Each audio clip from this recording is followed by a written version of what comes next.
party has taken over the Asin North constituency. There's that school of thought within the party itself, and some are saying that, look, let's cut our losses and just go for a by-election. And I think that is the mindset of the party now.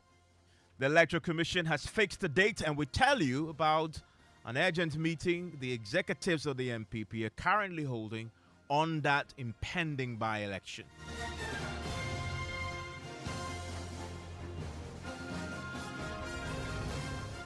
This is Top Story with Evans Mensah. And Top Story is always brought to you by Vodafone. It's just been a few hours since the Collective Parliament formally wrote to the Electoral Commission declaring the Asin North seat vacant. But already, the battle lines have been drawn, with the governing New Patriotic Party declaring tonight that they have taken over the constituency. Executives of the MPP are locked up in a meeting as we speak and are set to decide whether to elect a new or maintain their 2020 parliamentary candidate. In the last couple of hours, Joy News is also learning that the main opposition NDC is also contemplating whether to pursue a review at the Supreme Court that they hope will force the Electoral Commission to halt preparations towards a by-election or simply cut their losses and challenge the MPP in a fierce contest in Asin North. The party has been up in arms against the decision of the Supreme Court to direct Parliament to expunge the name of former NDC MP James Achikwesi in the absence of a written judgment to aid a review. Well, Joy News can report that the Electoral Commission has already met today in the last few hours and has fixed a date for this by-election. We're expecting the EC to issue a statement in the next few hours. Even before the date is announced, the national organizer of the MPP, Henry Nabuachi, says the party has already deployed to that particular constituency. We were in an expectant mood for Parliament to also inform the Electoral Commission. So we have always been in the preparatory mood. The notification from a clerk of Parliament to the Electoral Commission is no news to us at all. So we are prepared. We are fully on top of our operations, and I can confidently tell you that the New Patriotic Party has taken over the Asin North constituency. The Asin North constituency since 1996 has actually been won 4 times by your party. It means that it's a seat that leans more towards you than the NDC, but you lost in 2020.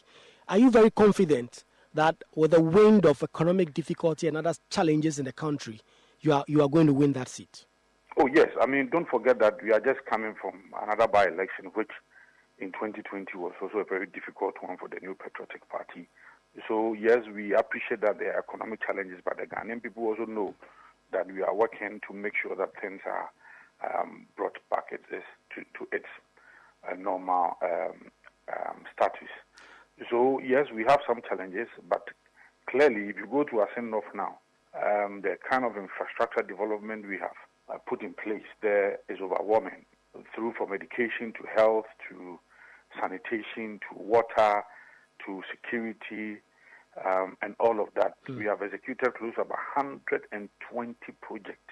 Talking about these projects, there are those who say that when you went to Kumewu, you moved in last minute to do some projects which they describe as vote buying gimmicks. Are we going to see something similar there, or these are projects you've already done which you believe that the people will base on that and vote for you? Kumewu, it is false that it was last minute. All of them were put up not because of by-elections, but because we want to see Asin North develop and many other constituencies as well. Finally, Abnadrua Mensah was your candidate in Asin North. She lost the seat by just a little about 2,500 votes. Will the party maintain her, or there's going to be some sort of a primaries to elect another candidate? Has the party decided on that yet? We have a meeting today, and the meeting will decide on how we're going to go about the selection of our candidate. And in fact, that meeting he talks of, we understand, is underway. Currently, all executives of the MPP are in this particular meeting. They want to take a decision on who represents the MPP in the Asin North by-election. that day. We understand the EC has fixed the date for it already after meeting today. We're yet to hear the specific date. We expect a statement in the next few hours, possibly tomorrow morning, to confirm that. But the NPP is not waiting. As far as the NDC is concerned, a firm decision on the impending by-election is yet to be taken. The party's legal director, Abraham Amaliba, concedes the mood among national executives and the party's base is for the NDC to wage a fierce battle in Yasin North constituency in a bid to retain that seat. Attorney General, who is pushing this, would have waited to see whether there will be a review or not, and whether the period for review has come to an end before he does that. But be that as it may now, if the ruling comes and it is clear that we are going for a review, it means that the processes that would have been started by the EC must come to a halt, and then the review is concluded before the process can continue again. So this will not forestall any attempt to appeal. Once the ruling comes and then the lawyers decide that they will go for a review, at that point, every other process kick-started by the EC would have to come to a halt until the review is heard. Mr. Maliba, not only are you a lawyer, you're also an astute politician. There are those like Professor Kweku Asari who have said that the Supreme Court is clearly not minded to rule in the favor of the NDC on this matter, and that they should be fighting a political battle and not a legal battle. Is the party exploring that? There's that school of thought within the party itself, and some are saying that, look, let's cut our losses and just go for a by-election. And I think that is the mindset of the party now. If you glean from the statement issued by the party on this matter, that's the mindset of the party. But as lawyers, we would also proffer our advice when we receive the judgment and allow the political heads and, for that matter, the party leadership to deal with the rest.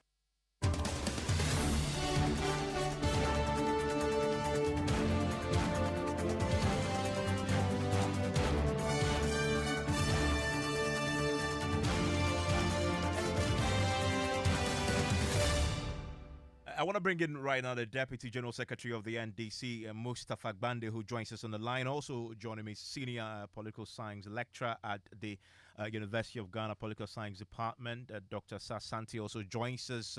We are trying to see if we can get you some information from this meeting that executives of the MPP are currently holding on this particular by-election to decide who they put up as their candidate in that particular elections. But let me bring in Mr. Gbande. Mr. Gbande, thanks for your time here on Top Story. As we've heard from the MPP already, it's just been a few hours since we got confirmation that Parliament had written to the Electoral Commission. As we speak tonight, the Electoral Commission, they have met. They've taken a decision and fixed the date. They're yet to issue a statement, we believe, tomorrow morning to confirm this.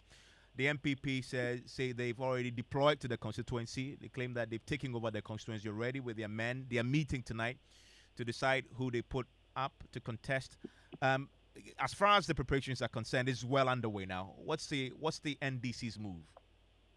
Thank you very much, Evans. I think that basically we in the NDC are prepared for this election.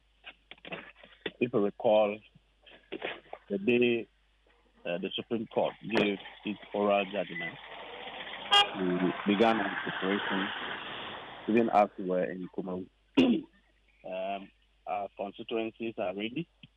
The region is well ready for the election.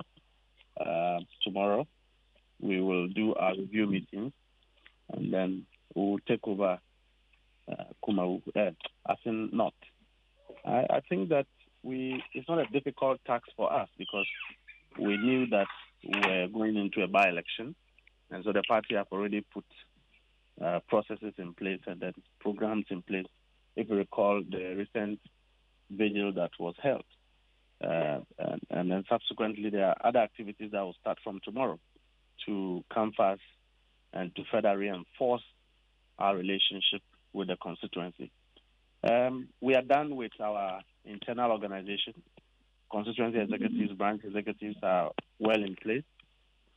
We know our parliamentary candidate is going to be the very MP that this decision affected. We are representing him for this election.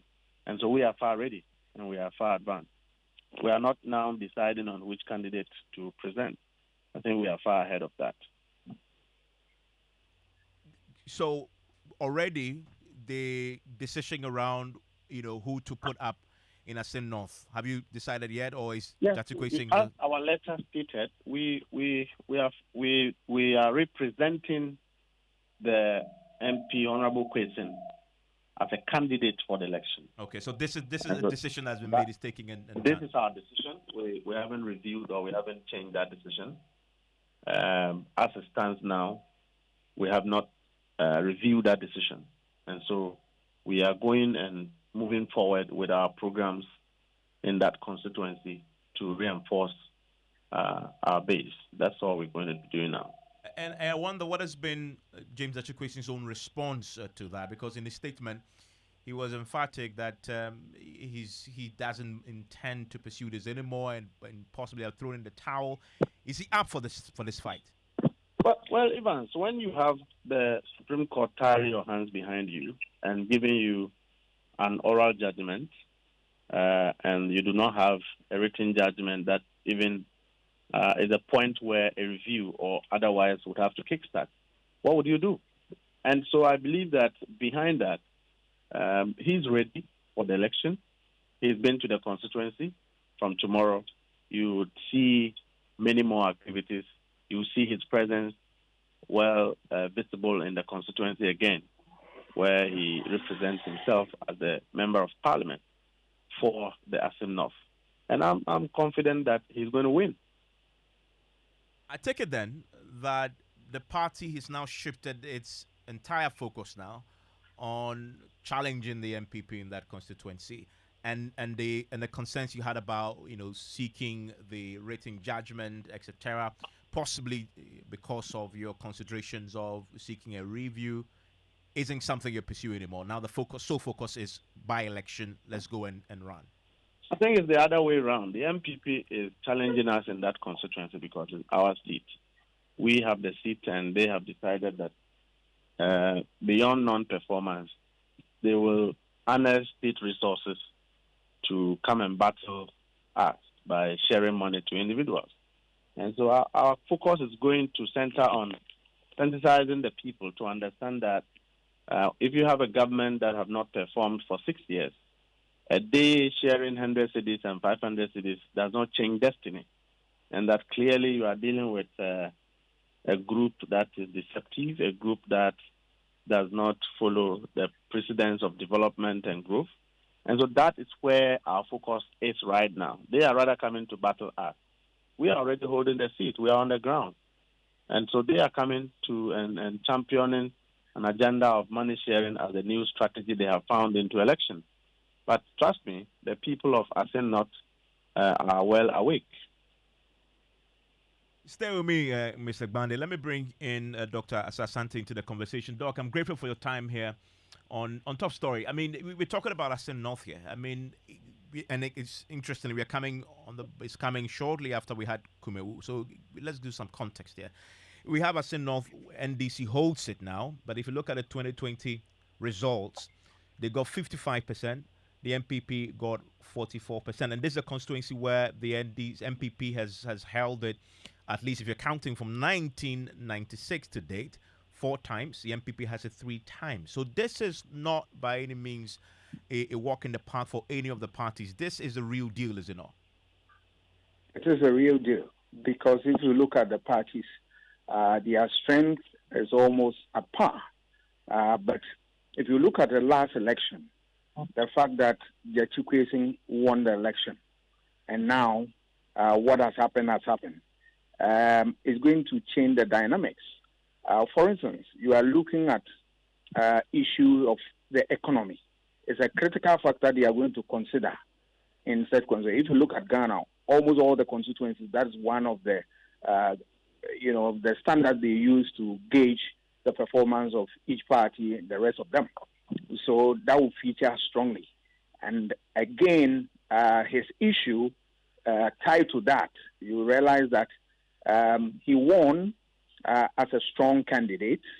So had it not been the case, they would have had their MP in Parliament. So now, if there is that decision that he's going to contest again, the NDC stand a little chance higher than the MPP because of 2 factors.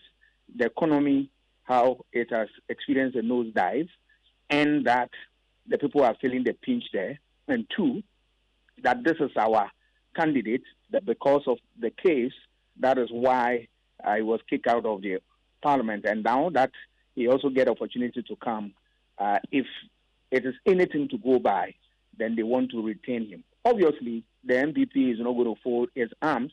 They are going to put in their all and give them a run for their money. But I believe the NDC stand a little chance better than the MPP, even though I've not gone to the field to pick any data. Yeah, I mean, but from the analysis and then from data that is available, you can see this. And you raised the economic element, and it was a factor in the Kumewu by-election. Of course, the Kumewu by-election, Kumewu is an overwhelming stronghold of the NPP. However, we're all looking at the margins, right? And if you look at the Kumewu by-elections in the context of the economic challenges that we are currently facing, the NPP actually improved its fortunes there from 2020 to that by-election last week. Moving from 51% to 70%, increasing the real votes also from 14 to almost 16,000. And so, aren't we possibly overstating the impact of the economic challenges on voter choices? No, I'm not, because if you look at what happened in Kumewu, about 2-3 factors will explain this. The first one is the issue of MPP stronghold.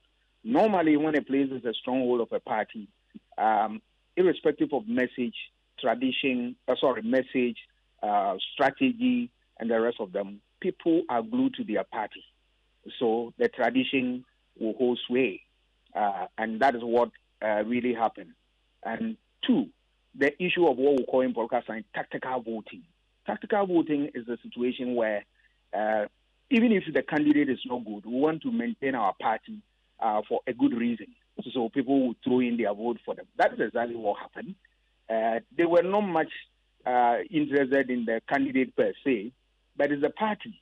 And the third one was the issue of the numbers in parliament. So they realized that, look, this is our stronghold. If we slip, it's going to bring different dynamic in the parliamentary business. So we need to maintain, more so if it is our constituency. But of course, the issue of the economy is an important barometer to gauge some of these things. But when you talk about strongholds, these things are very, very, very critical. That people vote based on what tactical, consideration, based on tradition, based on ideology and whatnot. So these three factors held the game for the MPP in. But looking at, I think, you realize that over the years, the NDC has carried the party that won there. So there's no doubt in my mind that if you are going into such a contest, you realize that whoever has been so strong on the ground has an upper, edge. More so when you are talking about this time around when economy, it's a critical component or decider in some of these things. Obviously, it will come up for the consideration of who is really the real material for consideration in this election.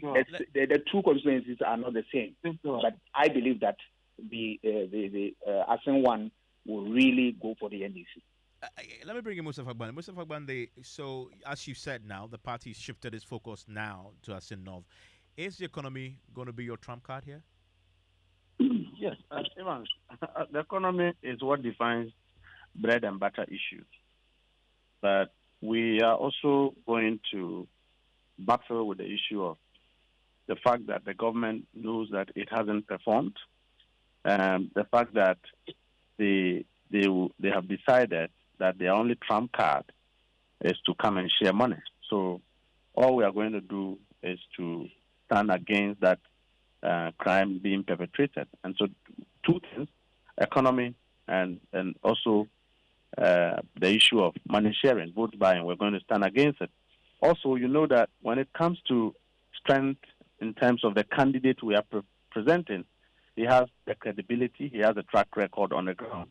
He's loved by, a large cross-section of that constituency. So those are going to be the areas that we would focus.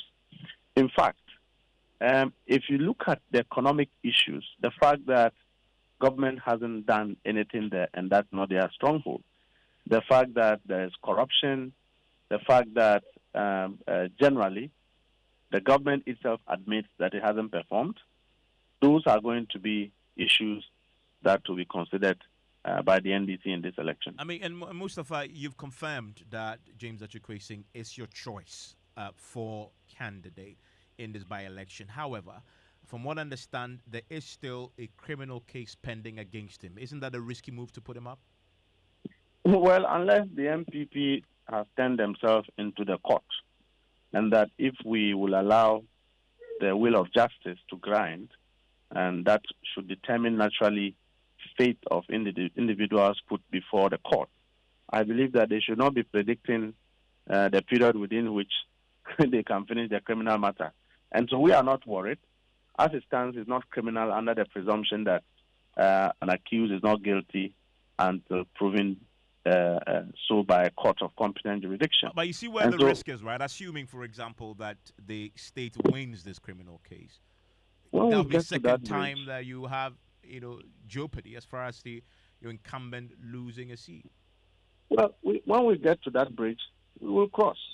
When the state have found him to be culpable of the allegations being made, what if at the end of the trial the state does not convict him? What would the MPP say? So that's why I'm saying that the government and the MPP should not turn themselves into the courts. They should allow the courts to do their work, unless otherwise they know something that we do not know, or they now decide the period within which justice delivery should be made. If that is not the case, then I believe that we have taken a decision as a party to represent our candidate, who currently is not a criminal. He is not been adjudged as a criminal. And the issues are before court. So we should allow the issues to run whilst we go into election. I mean, Dr. Sasante, risky move? Yes. Risky move on this?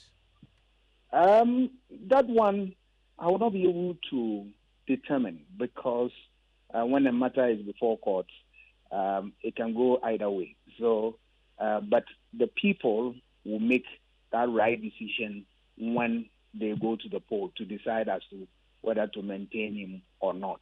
But the court will decide finally as to which direction that the case will go. Thank you very much. That's Mustafa Gbande there, the Deputy General Secretary of the NDC. You had Dr. Sasante, who is a Senior Political Science Lecturer at the University of Ghana Political Science Department. The MPP executives are still in this meeting. What decision they arrive at, we will get for you here on Joy 99.7 FM. And let's stay with issues surrounding politics and the MPP, shall we?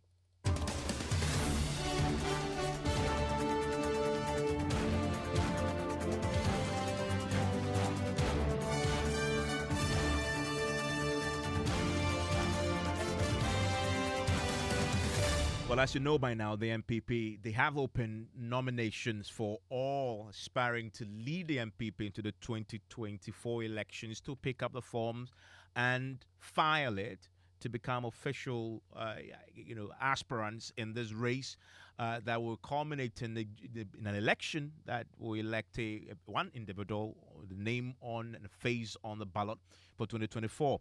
Well, today, Vice President Dr. Mahmoud Bawumia had his forms picked on his behalf. My colleague Samuel Mbura was there for us and joins us on the line right now with more on this. And Samuel, this was done by some former executives of the party, stalwarts in the MPP, to put it more precisely. Who are these?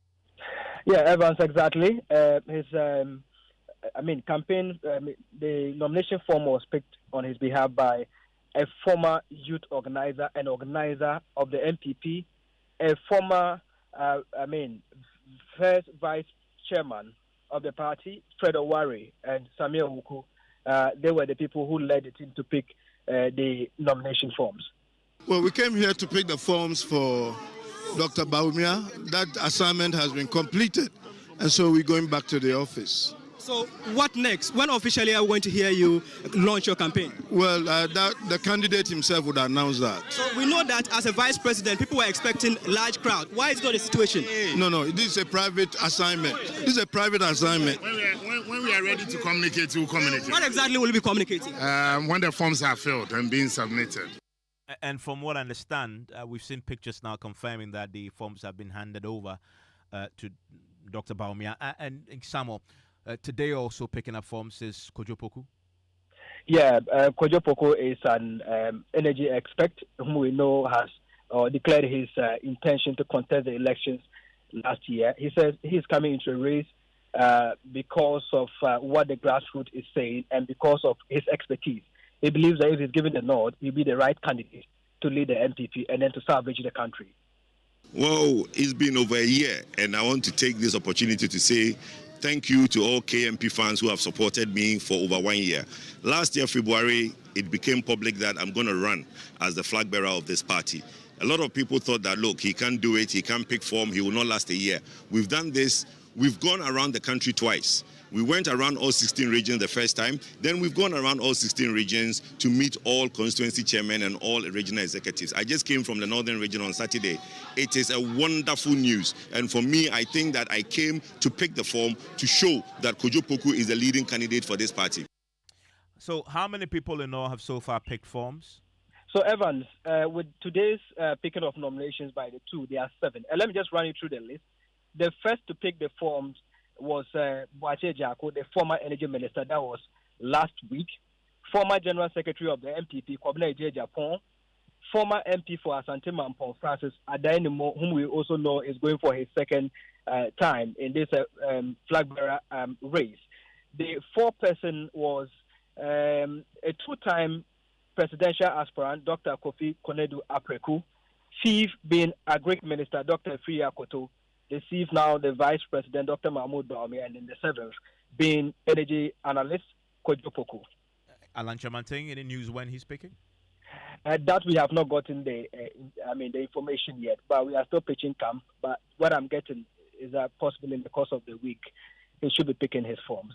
Okay, so that's the update from the MPP ahead of their major primary to elect a presidential candidate. We'll keep an eye on that development as and when we get more, we'll bring it to you. Also, that meeting that is currently underway at the party headquarters on the Asin North by-election. Ever visited a shop, picked a whole basket of provisions, toiletries, and very essential things you need, battled a long queue to finally pay, only to be told you can't pay to a merchant number the way that thing they pay, but with Vodafone Cash, there is no problem. Now on Vodafone Cash, you can pay all merchants on all networks. Easy peasy. Aye straight. Aye direct. Aye sharp. From your Vodafone Cash wallet to any merchant number on other networks. So whether you are buying provisions or fuel, medication or food, whatever the service or need, just pay conveniently from Vodafone Cash to any merchant's number. Simply dial *110# to make payment to merchants on other networks today. Vodafone. Wouldn't you prefer an apartment hotel? One that offers the utmost convenience of a boutique hotel while offering the idyllic comfort of your own private home. Oasis Park Residences offers luxury studios, 1, 2 and 3 bedrooms both for short and long-term rental at competitive rates. Our sky swimming pool, gourmet outdoor restaurant, and a fully equipped gym rest on a breathtaking rooftop with panoramic views of the city. Oasis Park Residences, located at Shiashi Tetekwashi, 10 minutes from the international airport, is the ideal place for all your accommodation needs. Why don't you give us a call on 020-4343-009 or visit our website at oasisparkresidences.com to make your reservations. Oasis Park Residences, more than a home. My name is Nanama McBrown. Many people think I get what I want anytime because I am popular. No, that is not true. It is because me and Kasano, I like the best, and when I find it, I stick to it. I have found Bell Pack Tea Roll, and I'm stuck with it. It is soft but not weak, strong but not hard. It is just perfect. Bell Pack Tea Roll is smooth and gentle on the skin. Same as Bell Pack kitchen towel. It cleans in one wipe. You can soak, squeeze, and clean again. One Bell Pack kitchen towel lasts longer and saves you money. It's time you switch to Bell Pack today and experience the perfect paper tissue. Say pocket tissue, table napkins, tea roll, and a kitchen towel. Paper chow. Bell Pack is simply the best. Bell Pack, just perfect. To be a Bell Pack distributor, call 055-11-44400. Another quality product from Bell Aqua. Nothing feels so good like Bell Pack.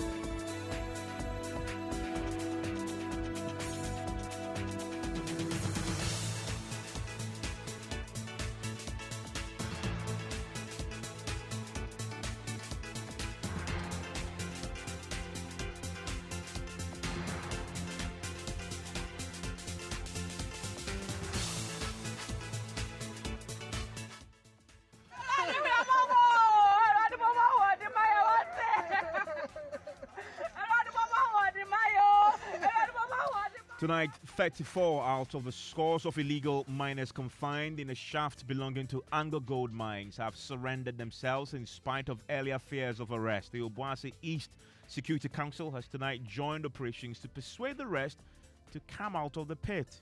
In the evening, about 7 of them came out, and then this morning too, a number of them have come out. So we are still waiting for the rest to come. We'll take you live to the area as a joint police and military team is deployed to the community following protest and burning of tires over the arrest of the illegal miners.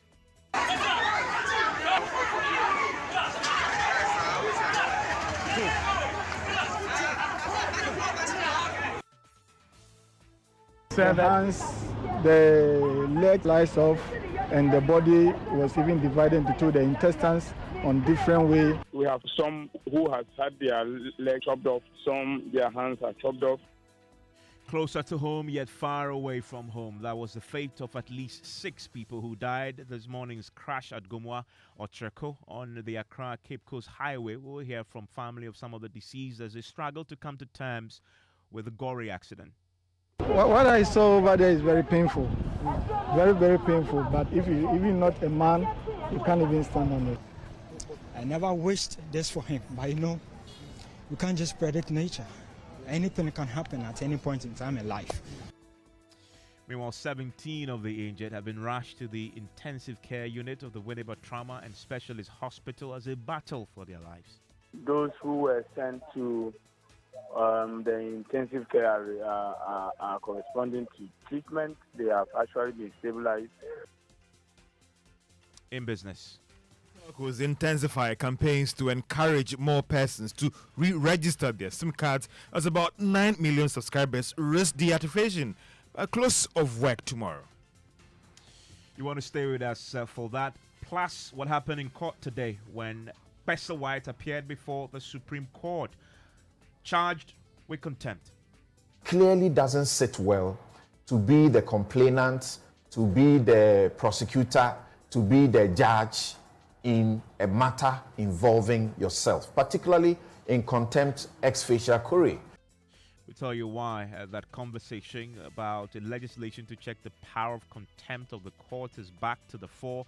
You want to stay with us for that and more. Also here on News Night tonight, Ghana goes pothole crazy after joining launches Ghana Potholes Exhibition campaign to expose deadly gaping potholes on our roads. In an unjust, unfair, and unsportsmanlike manner to give government credit for is this, our potholes.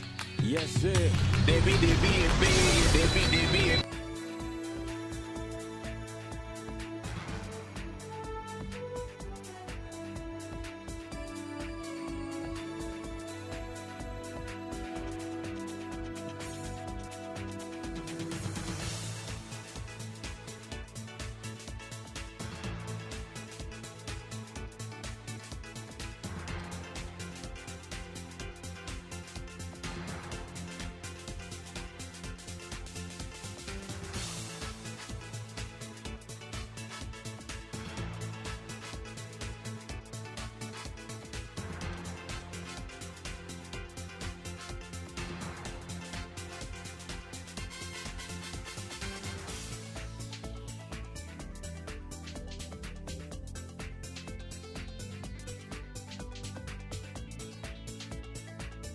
And we start tonight from Obuasi, where heavy security have now been deployed, a combined team of police and military to that community as scores of residents pour out onto the street to protest the arrest of illegal miners who were drawn and brought to safety after they were confined in this abandoned mining pit there. Now, Joy News is learning that at least 34 illegal miners who were in this particular shaft belonging to Angogo's Obuasi mines have been pulled out so far. The Obuasi East District Assembly is currently working to secure the retrieval of the other miners who are currently still confined in this mining shaft. The miners unlawfully entered the underground shaft in search of gold deposits, but were unable to come out after all illegal exit routes were closed. One of the illegal miners who spoke from within that particular pit said some of his colleagues are unconscious as they ran out of food and water. We went to the Angogo site to work, and the place we closed it up. So we are locked at the door. We cannot get any place to access to come out. We have no access to come out. So I told him, especially the DC and the MC, they must come to our aid. Because you don't have any place to eat. You don't have anything, nowhere. So that's why we went to that place to get little money to look at our family, to pay some rent and light bill. So that's why we went to that. We cannot use gun to go and collect some money. But get something to give to our family. That's why we can't get to work. Well, wife of one of the illegal miners still in the shaft is appealing to Anglo Gold Ashanti to open the exit so the miners can freely walk out. No, Jumana, now Muyana, I did say I'm back. Baby, I'm not doing so. I'm on your opium level. I'm on number level something. Our family survive on this job my husband does. Where they were, the company does not work there anymore. That is around level 60, which has been abandoned. I've been trying to reach my husband, but his phone is off. They have become very weak due to hunger. And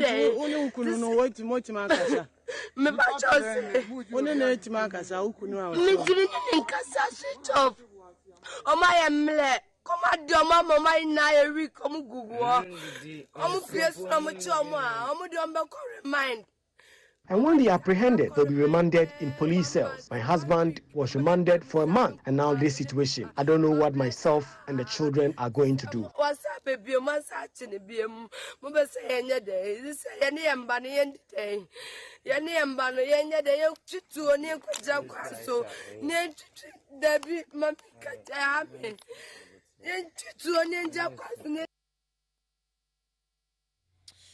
Well, that's the wife of one of the miners still in that particular pit. Well, earlier today, the Anglo Gold Ashanti issued a statement acknowledging that they become aware of these reports that the miners have been trapped in their mine, a pit that they own. And they say, quote, unauthorized persons underground are able to exit on foot via the existing ramp through the main access of this mining area. No person underground has been confined in any way, and the main exit ramp from the mine remains open. Obuasi Gold Mines management team has notified the relevant authorities and public security services and is working closely with them. Now, yesterday, 7 illegal miners exited through this main access point on foot and are in the custody of the Ghana Police Service. Now, any unauthorized person underground is encouraged to leave the mine at any time by the exit points where public security personnel remain on standby. Now, intrusion of illegal miners into underground areas remains a significantly dangerous activity, and Anglo Gold Ashanti Ghana is working alongside authorities to ensure that only authorized mine personnel and contractors can access underground work areas. The safety and security of our employees and community members remain our top priority, and Anglo Gold Ashanti Ghana stands ready to provide any assistance required by the authorities in ensuring the safe exit of any unauthorized persons still underground in this particular pit. That's from Anglo Gold Ashanti today, clarifying that the individuals still in this particular pit don't have an option to exit on foot themselves if they so choose, and they're asking them to do so. I want to bring in right now the DCE for Obuasi East, Madam Faustina Amisa, who joins us now on the line. Thank you, Madam Amisa, for your time here on News 9. Thank you, too, for the opportunity. So, do you now have all the illegal miners out of this pit? At the moment, before I left the scene, 52 of them had come out. So there's still some still within? Yes. Do you know how many are still in the pit? They come as and when they wish. We're there. At a point in time, they will call you, Madam, I am ready to come out. Then they open the gate. The person comes to join the vehicle. We wait for some time. Another person will call, I want to come. Then they will open, you come. So at a point, I was tired and I had to come home. So it appears they've decided themselves to stay. Those who are down there have made their own decision they have decided to stay. They said they will not come out. And why is that? For the fear that when they come, they will be arrested. And indeed, when they come, they will be arrested. When they come, they take them to the police. They write their statement, then they give them a bail to go home. But they are not ready to go to the police to write their statement. And they are arrested because they illegally accessed this particular pit. Yes. So, Anango Gold has clarified that it isn't true that they locked the access routes out. Trapped. Nobody was trapped. Yesterday, I think I said this. Nobody was trapped. They came to my office yesterday to tell me that their colleagues are underground and that the access they used underground had been blocked. But ADA had opened the legal access for them to come out. But when they come, ADA will arrest them and jail them, so they will not come. So I spoke with them to go and persuade them to come out because it's better you come out with life than to stay there and die because life is precious.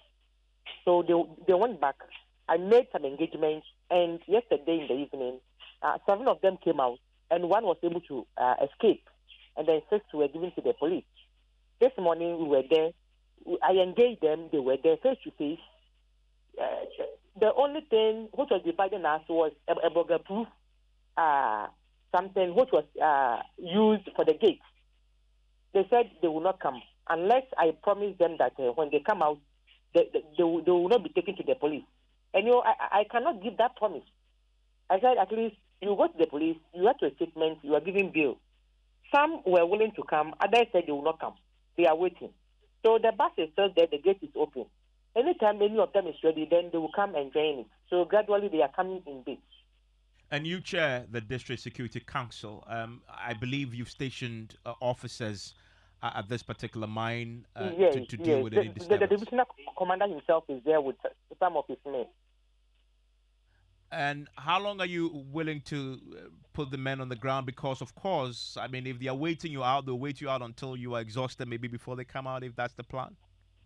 No, we are not waiting until they are exhausted. As they come, we ask them the number. In fact, I'm asking the other question from the perspective of the miners in the pit. They may have decided that they'll wait until your men leave and then they exit. The miners. Yes, the miners. They're saying they'll wait until no. Okay, that is what they were saying. But upon persuasion, some came and they are coming in bits. But as far as the security is concerned, they will remain there. How long have they been scheduled to remain there for? We are expecting that they all come out before the night break. And what about the protests that we've heard about today from the community? How have you handled that?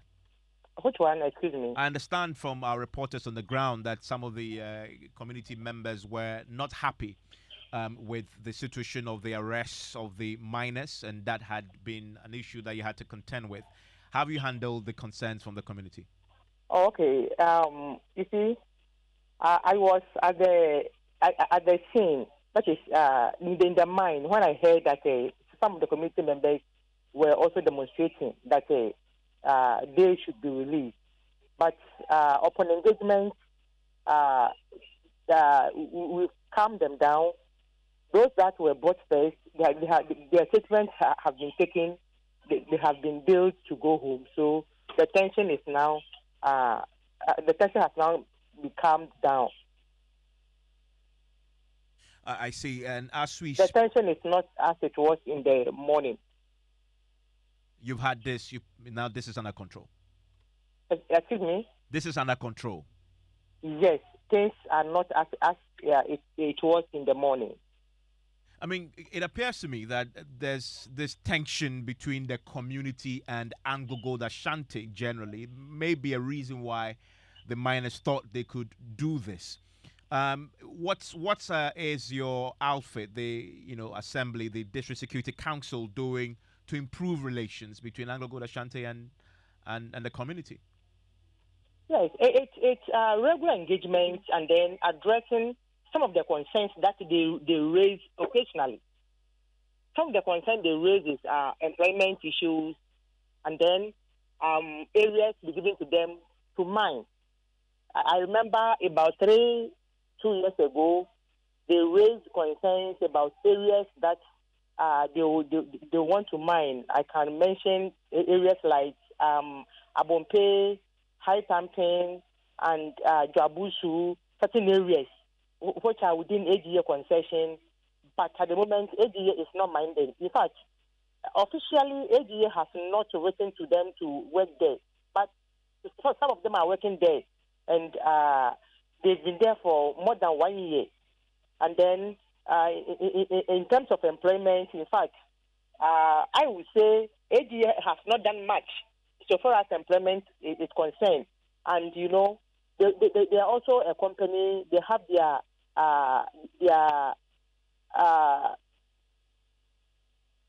company rules and regulations, and then employment procedures. Sometimes the youth go through. Some are employed, some are not employed. Majority they will go through the process and they will not be employed. So they feel that the mine is not treating them fairly. So sometimes they raise such issues. We try to address them, but entirely we'll not be able to address all. But I know gradually we'll get there. Thank you very much. That's Madam Faustina Amisa, who is a DC for Obuasi East. And if you are in that community tonight listening to us, I want to hear from you. 055-1111-997. I want to stay with the issue of illegal mining a while longer because we're now hearing of renewed onslaught on the River Tano. And this is a year after the Joy News Distraction for Gold documentary that documented how that river was being destroyed and polluted by the miners there. The Environmental Protection Agency actually revealed that disturbing levels of mercury concentration in that particular river in the Summerboy catchment point. Now, after concession owners engaged security agencies to flush out the miners last year, Lab FM's Erastus Asari Donko goes back to Summerboy a year after he exposed illegal activities polluting that river. Love News in 2022 captured Akunta Mining Limited and other illegal miners polluting the Tano River at Summerboy in the western region. We uncovered irresponsible mining polluting the Tano at various points in communities like Atala, Uhiampenika, and Datano sections of the river. A year after producing the Distraction for Gold documentary, we went back to Summerboy to gauge the situation on the ground. Ofosua Sare Samuel is the assembly member for the Mumuni electoral area. After your last documentary, those that they were in operation, they left the community or they left the site. They are no more here or destroying the land. But our tour of the adjoining villages along the Tano revealed disturbing pictures of direct active mining in the Tano River with residues directed into the Tano. These Chinese miners were spotted at Boya, a farming community, driving the excavators and operating the mine themselves, contrary to mining regulations. Close to the airstrip at Summerboy, these two Chinese nationals were found operating this mine, which seems to be violating the government's buffer zone policy for mining close to major water bodies like the Tano River. They told me the site belongs to Akunta Mining Limited. Me pojo for Akunta people house for you go drop me pojo. This side Akunta people. Yeah. Officials of Akunta Mining will not respond to the claims. The devastated Atala, Ohiampenica and Datano lands fall into the concession of Unipower Mining Company Limited. But even before Unipower could complete its licensing processes to start mining, large parts of its concession have been invaded by illegal miners. David Thompson is Corporate Affairs Manager. We engaged the military to remove them. They were removed, and then subsequently they started to come back again. Any activity on any of the rivers, straight away it's like, surely people, please, this is going nowhere for you. You're going to make a quick buck. How long is it going to last? But the decimation, the catastrophe that you're leaving behind is shocking. The poisons. It's a travesty. Reporting for Joy News, Erastus Asaridonko, Atala, Ohiampenica, Samra Boy, Western Region. And my name is Evans Mensah, live from the studios here at Joy 99.7 FM. This is News Night, and to that tragic story breaking all day and developing in the central region, where 16 people died in the gory road accident just around the Gomwa-Triko on the Accra Cape Coast Highway. Many of the dead were residents of Bujumbura and its environs, were less than 30 minutes away from their destination when a fuel tanker rammed into their vehicle. My colleague Marcelo Aragba has been to the community, where he has been interacting with a man who saw the bodies of 3 of his friends at the morgue. Now, listeners are warned, this report contains sensitive and graphic details of the crash.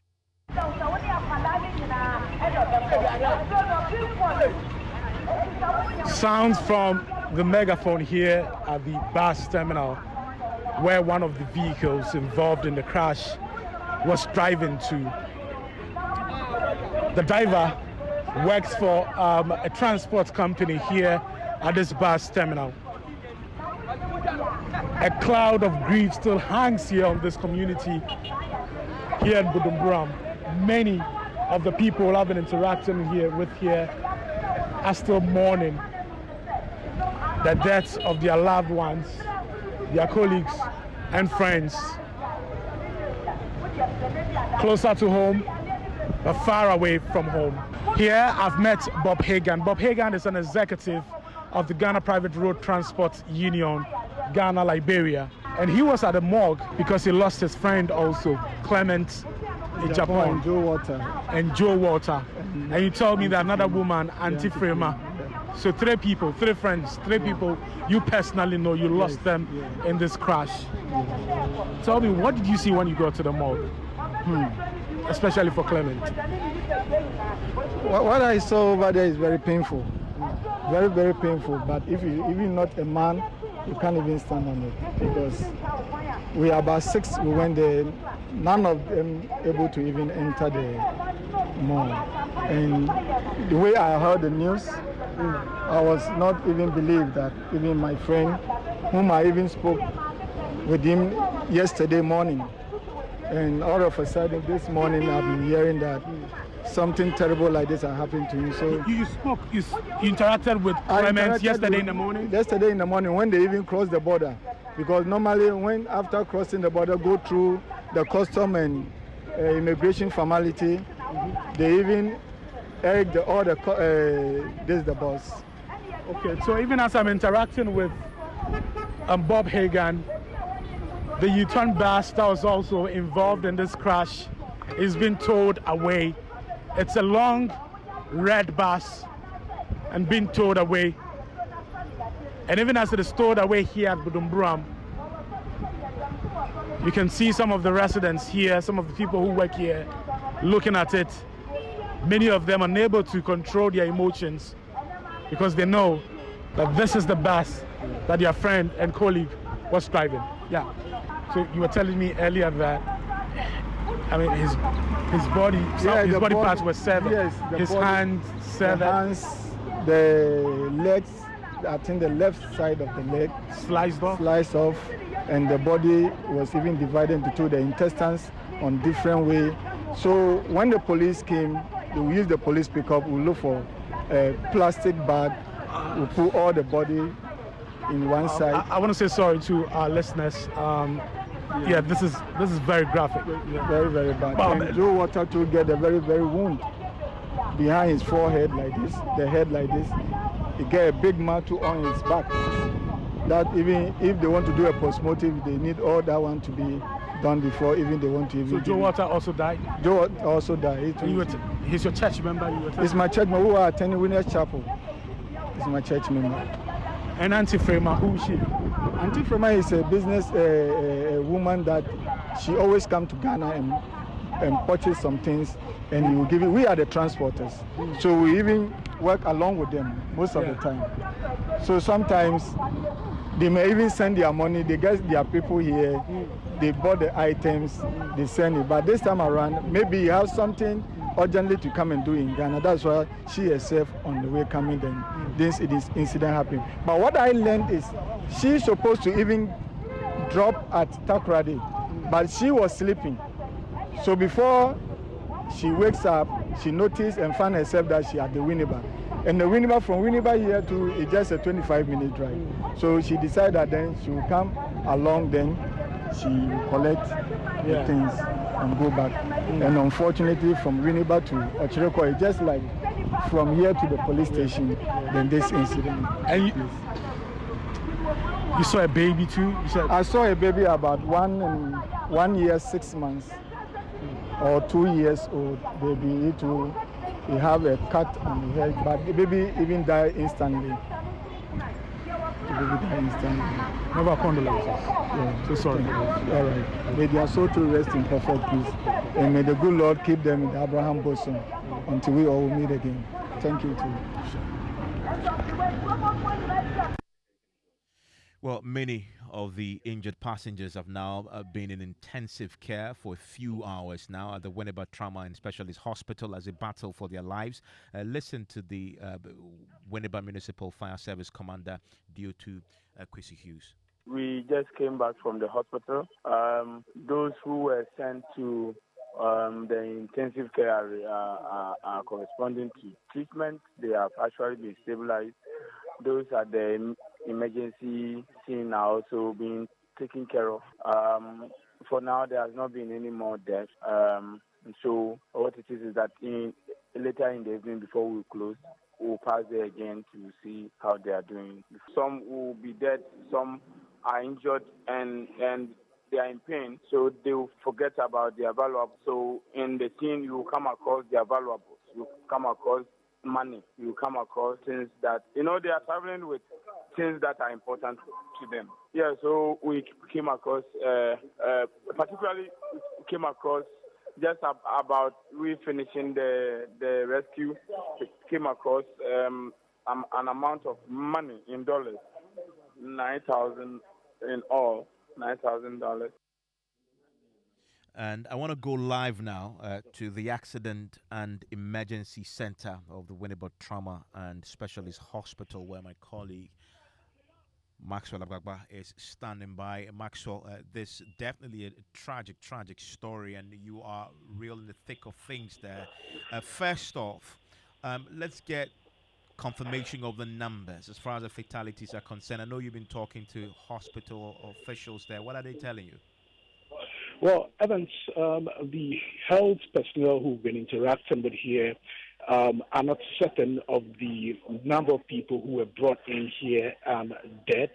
They tell us that they cannot confirm the number that was brought in here dead because some of the people were taken to adjoining health facilities here at Winneba. So they are unable to give us an exact number of people who died. But they tell us that one of them who I've been speaking to tells me that 6 people died on the spot, but they cannot give us the exact number of people, the total number of people who have died. But here, at the Accident and Emergency Center, I've been hearing occasional screams of pain and anguish from some of the people who have been hospitalized here. And health authorities tell me that some of them were brought in here with thermal fraction, dislocation of the head, shoulder dislocation, deep lacerations. Of course, we can see that visible on the faces. One lady I've been speaking to, it's visible on her lips. Her face, you can see cuts on her face, on all parts of her body. You told that some of them passed out and were resuscitated by health personnel here. I have a lady here with me who was in the vehicle. Hi. Hi, sir. How are you? Yeah, I'm fine. How are you doing too? My name is Peter. I'm from Sierra Leone. Tell me, what exactly happened? I was in the bus. All of us were sleeping. So I just had a loud noise. The bus and the tanker meet up at the highway. So plenty people get injured. Plenty people die. And I too, my feet and my hand get injured. But one of our Sierra Leone sisters, they call her Benedicta Bangura. She is from Sierra Leone, but she is staying in Ghana. So she protects us. She's with us at the hospital. And the hospital also taking good care of us. How many of your friends were brought here? Maybe 10 or 11 in number from Sierra Leone, or we are more than that. I can't know them all. Okay. You were telling me earlier that quite a number of people died on the spot. How many people did you count? Maybe 6. The one I can remember, 6. Okay. For me, it's 6. I don't know. The one that you counted on the spot? Yes, the one that I counted on the spot is 6 people. Okay. So that corroborates what health authorities have been telling us, that 6 people died on the spot, but they cannot tell us the number of people who died en route to other health facilities. Thank you for talking to us. I have another man here. Hi, what's your name? My name is John W.B. Gwaya Kokoya. I am the Vice President of the Sierra Leone Young Community in Ghana. So you also on the bus? You on the bus? No. When we had the message, I'm staying at Winneba. So I ran straight away to the hospital to make sure my people are in good condition and to make sure that they are well taken care of. Yes. I'm also here to give information to the community itself and also to the embassy. Yes, I've already contacted them. They will be here tomorrow by 7 with a delegation to meet with our people. Did you lose anyone from your community?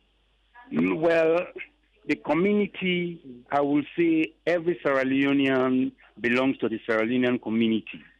So if there is an accident, I made to understand that one Sierra Leonean died on the spot. He has already been taken to the morgue. You see. Okay. Thank you for talking to us. So, Evans, it's a mix of nationalities caught up in this road crash. Already, we told 3 Ghanaians have died. The man who spoke to earlier, Bob Hagan, 3 Ghanaians we know as of now died in that road crash. And as it stands now, we told the state authorities are still putting the figures together because in the heat of the crash, they had to take some of the people to other facilities here within Winneba. So they're still compiling the figures. So hopefully by the close of the day tomorrow, we should get the exact number of people who died in this crash, Evans. Marcel, thank you very much. It's such a tragic story there in the deed. And if you witnessed this, share with us what you saw also. And I see that many of you have already reached out with your condolences. This is a pretty difficult, tragic day for a lot of people in that part of the country. Send us a WhatsApp 055-11-11997. Still ahead after business, the Joy News Ghana Potholes exhibition exposing the deadly gaping potholes on our roads. In an unjust, unfair, and unsportsmanlike manner to give government credit for is this: our potholes. Yes, sir. Baby. Details of that, plus your comments after George Yaffe. Hello, George. What's the latest? Interesting developments there. I don't know whether those who survived also might need some blood as well. So those who are around might be able to go and support with some donation as well. Absolutely. What's the headlines? Well, coming up in business, telcos intensify campaigns to encourage more persons to re-register SIM cards as about 9 million subscribers risk deactivation by close of work tomorrow. And government targets completion of negotiations with external creditors before November this year. The business news on Newsnight is brought to you by MTN Business. Welcome to the new world of business, Allianz Life and Ghana Pay. Wonderful. When everything worth doing is scheduled, hitting the stop button on your alarm just in time for your morning jog. That happy moment listening to your baby's heartbeat at the doctor's office. Or an arranged virtual meeting with that big client. Buy airtime ahead of time with scheduled airtime service on MTN Momo. You can schedule your airtime purchase of any amount daily, weekly, or monthly by dialing *170# option 3 and follow the process. Or simply dial *170*311# for a superb airtime purchase experience. You enjoy 100% bonus airtime anytime you recharge yourself with MTN Momo. Keep on talking with that 100% feeling. So, what are we doing today? MTN. Son, we are so proud of you for setting up this hospital. I really love those hospital beds and waiting chairs. By the way, did you import them? No, Dad, I didn't. I actually got them from Kindle Books and Stationery right here in Ghana. Wow. We also bought our office supplies, safes, executive desks and chairs from Kingdom, and they gave us expert advice on how to set up our office. Guys, that makes 3 of us. I also got our sofa and bedroom sets, plus our dining hall furniture for our new home from Kingdom. Wow, Mom, that makes 4 of us. I usually get my stationery items from Kingdom, and my teacher also mentioned that our classroom furniture was provided by Kingdom. So there you have it. Whenever you're thinking about setting up an office or acquiring furniture for your home, etc., Kingdom Books and Stationery should be your first point of call. With over 40 years experience in the industry, we stock and supply a wide variety of globally sourced office and home furniture, stationery and equipment. Visit our head office, Osu Akwaje, or our office near the Osu Stadium. We're also in Tema Community 1, opposite Olam SHS, Kumasi KNUST campus, UCC Cape Coast, and now at the Marina Mall, Airport City. Or call us 0302 764101, 764209, or 762792. Visit our website www.kingdomgh.com.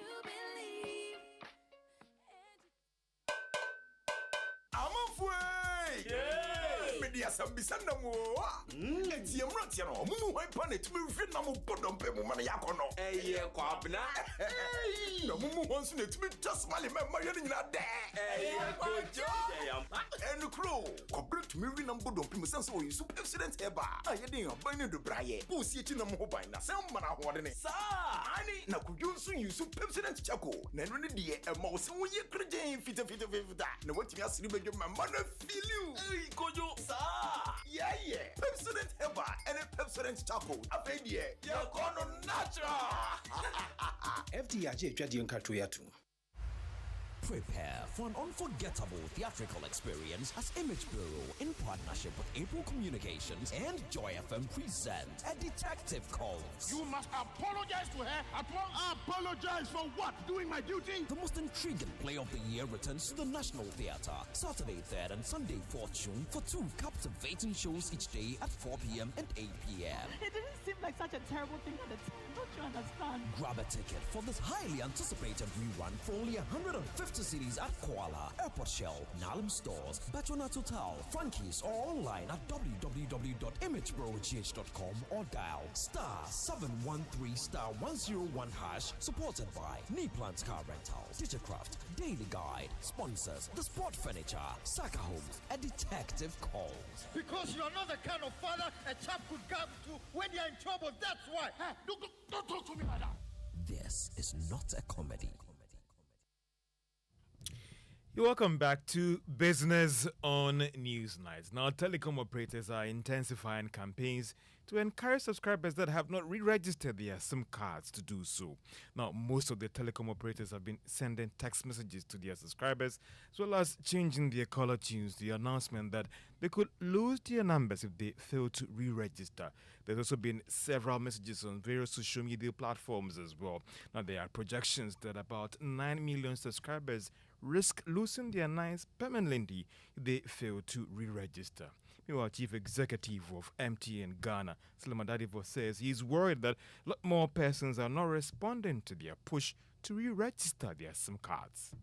As a business, 9 million SIMs in the industry is a large amount of SIMs. And, we continue to work with customers and intensify our activities in the field to try to get people to register. But the main concern is the apathy and perhaps the lack of responsiveness of customers despite a lot of efforts to get people to come to register. We saw a lot of our stores and service centers quite busy yesterday with a lot of queues. And the question is, why does it take to the last few days before people respond? But, as a business, we're committed. We understand and support the National SIM Registration Program. And we've put a lot of resources behind the team to try to ensure that we get everyone registered to the extent possible. But we need customers to do their part. And between now and the deadline, if you have not registered a SIM, please go to one of our service centers or one of our partners and do that. You only have till end of day tomorrow. Suleiman Dadivo is Chief Executive of MTN Ghana. Related development, MTN has secured shareholder approval at its annual general meeting today to give them the option to receive their final dividend payment for last year in cash or new shares. Now, government has indicated that it is working to complete negotiations with external creditors before November this year. Now, this is what Joy Business has picked up from persons with knowledge of the discussions. It is coming after government managed to meet all the requirements to secure the program approval for the IMF board for them to disburse about $600 million. Now, finalizing these agreements are very critical to ensure that Ghana is able to secure the second tranche of funds from the IMF. Meanwhile, Finance Minister Ken Ofori-Atta has indicated that it is still early days yet to give fine details about the negotiations. We really are, at the beginning of that discussion and therefore cannot really be specific about what haircuts or how that will end. But so far, discussions have been very cordial, and we hope that the signals given by the fund will also have an accommodation.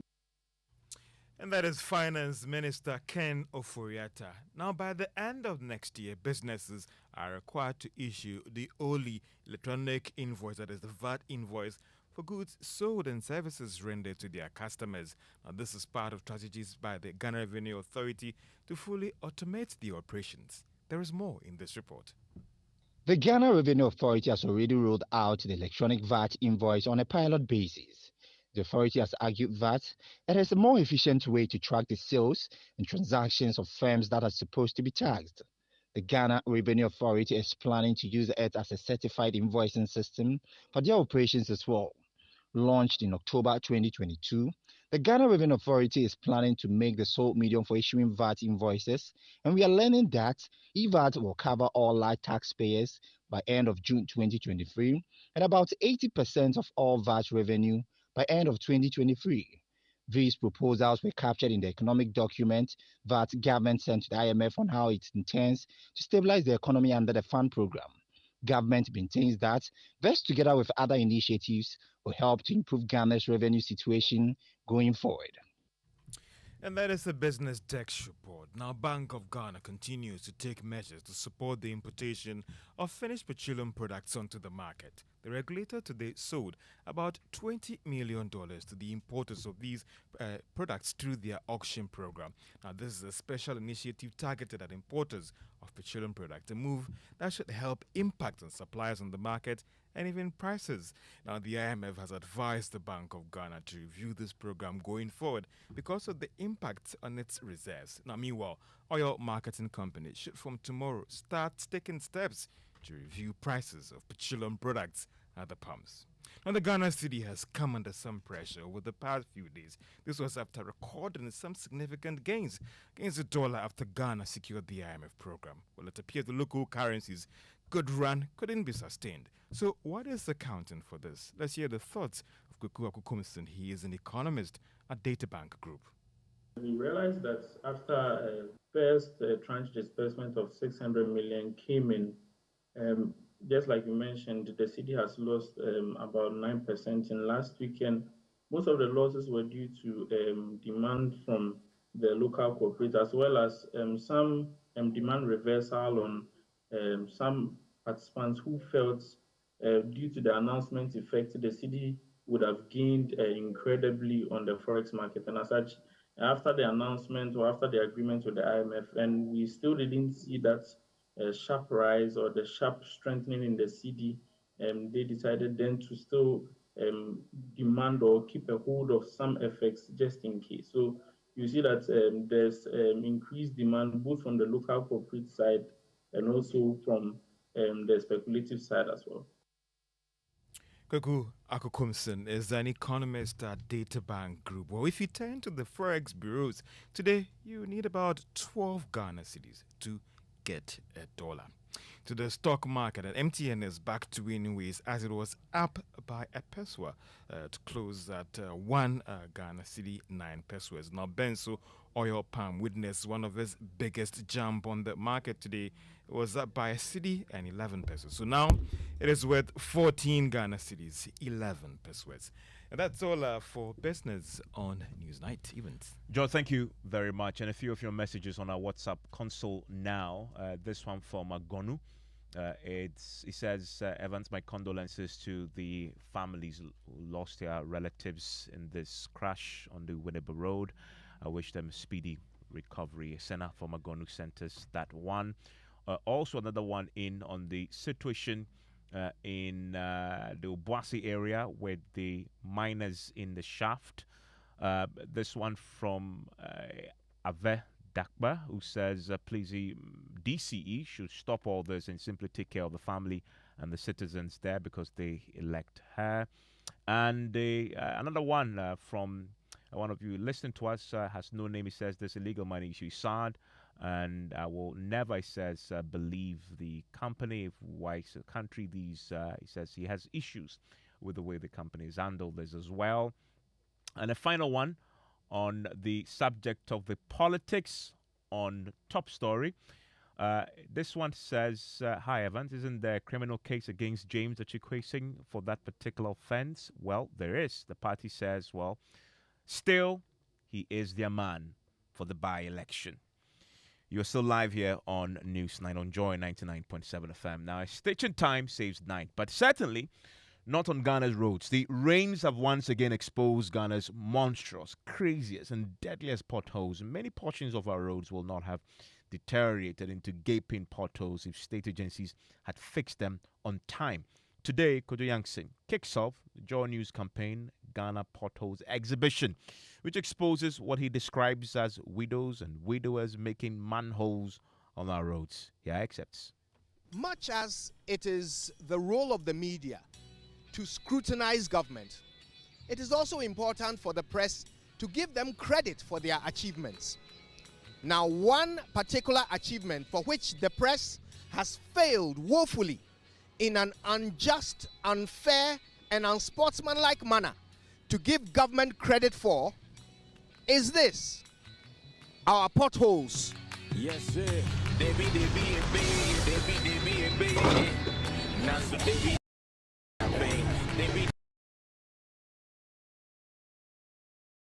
Look at them. Deep, wide, jagged-edged moon craters peppered artistically across the asphalt canvas of our national road network, turning 10-minute journeys into 50-minute torture sessions, wreaking almost as much havoc on your spine as your shock absorbers. Yes, Ghana's potholes are one of the uncelebrated triumphs of leadership for which our government must not only be lauded, but applauded. Now, what most people don't realize is that these monstrous death traps are not actually signs of the incompetence of our government supervisory bodies. They don't point to any lack of skill on the part of our road contractors. No, these are actually clear evidence of the unmitigated success of some of government's top flagship programs.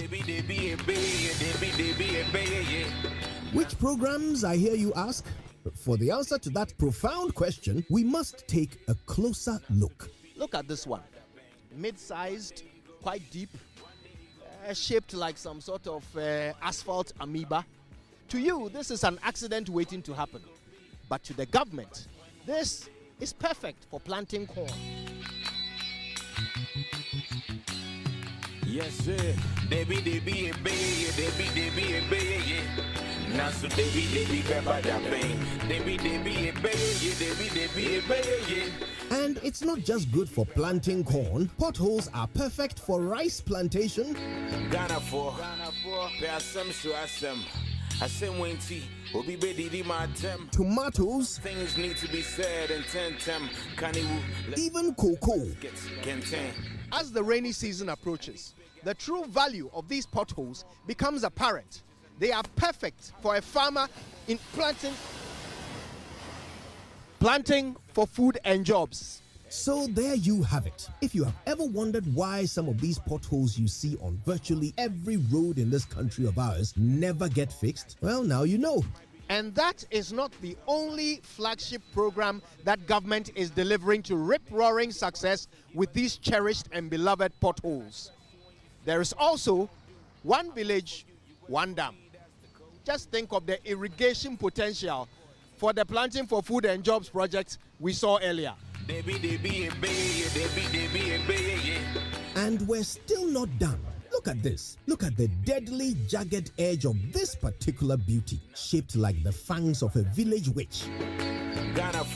Now, let's measure the depth. I say when tea will be ready my tem, but some things need to be said and ten. What do you think happens when your car hits this pothole at speed? Obviously, you immediately need spare parts. After a few encounters, a whole new car. If government is able to maintain a few of these widow-making potholes across the country, just think of what it will do for the automotive industry. One district, one factory. So the next time you feel like throwing your hands up in despair at the state of our roads, the next time you wonder why government keeps throwing money at incompetent contractors to construct roads which after 3 months will break out in potholes like a prepubescent teenager's face breaks out in pimples, just remember that these are the evidence of your government's stellar performance. Why would they cover them up? Reporting from Ahaya Kwanhu, my name is Kojo Yankson. Yes, sir. They be a bay, they be a bay, yeah. Yes, they be on radio, but trust me, you want to watch it on our social media platforms, also on myjoyonline.com. Just go on to YouTube, look for the Joy News channel, subscribe to it, and just get access to that and just watch it for yourself. It's going to be on Facebook. It's actually on Facebook already on our pages also. So let's catch it. Watch it for yourself. Fascinating stuff indeed. It's still live here on Newsnight. Now, the Sekindi Sports Stadium, Sipon in the Western region, is rotting away after government assured that renovation works on that facility were at advanced stages of completion.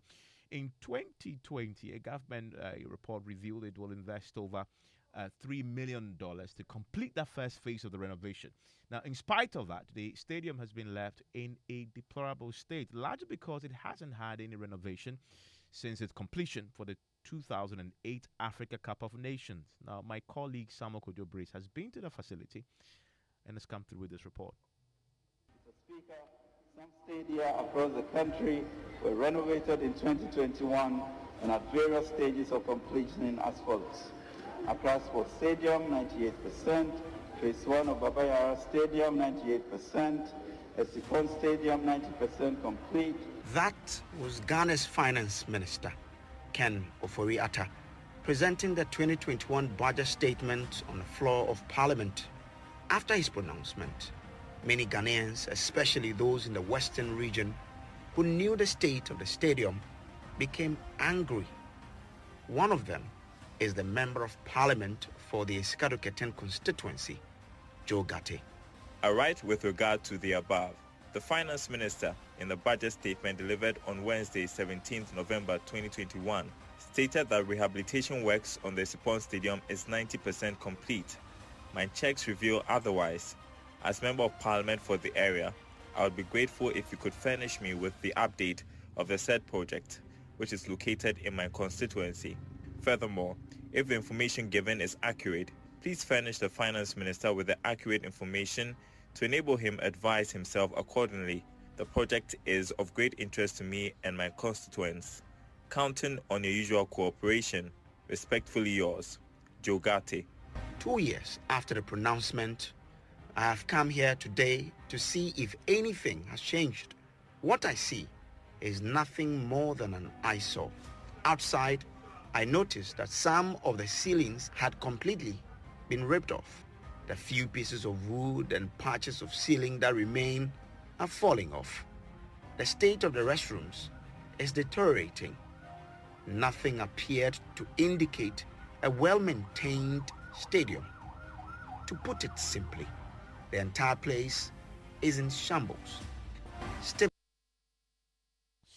And Kojo Brace filed that report. You can find that full report again only on our social media platforms, also on myjoyonline.com. Now, some schoolgirls say they earnestly await the positive response from the health ministry on the total removal of taxes on sanitary pads. Now, speaking to Joy News during a peaceful march through some streets in the national capital, Accra, the girls narrated how they sometimes have to stay away from class during their monthly flow because they do not have enough pads to keep changing when they get soaked. Hanodami has more.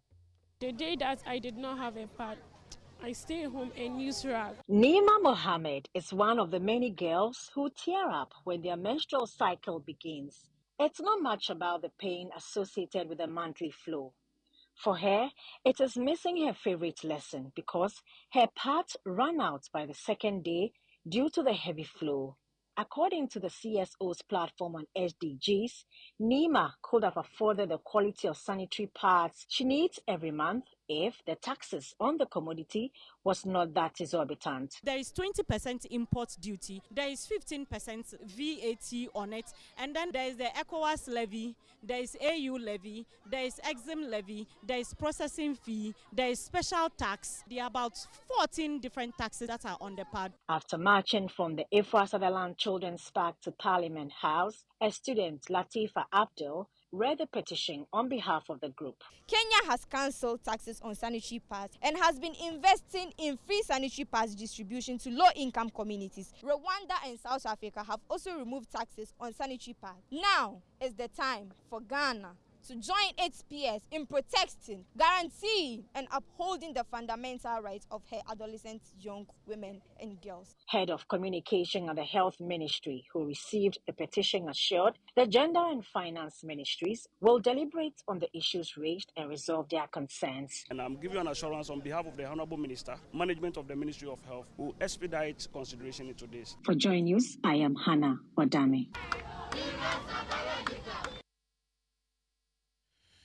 And you're still live here. It's on Newsnight on Joy 99.7 FM. And just before we go, for those of you who, of course, love the local league, I can tell you that Bofakwa Tano, they've qualified to the 2023-2024 Bet Power Premier League after defeating Techiman 11 Wonders on penalties in the Division 1 League Zone 1. Now, Joy Sports' Razak Musbao witnessed the game and came through with this report.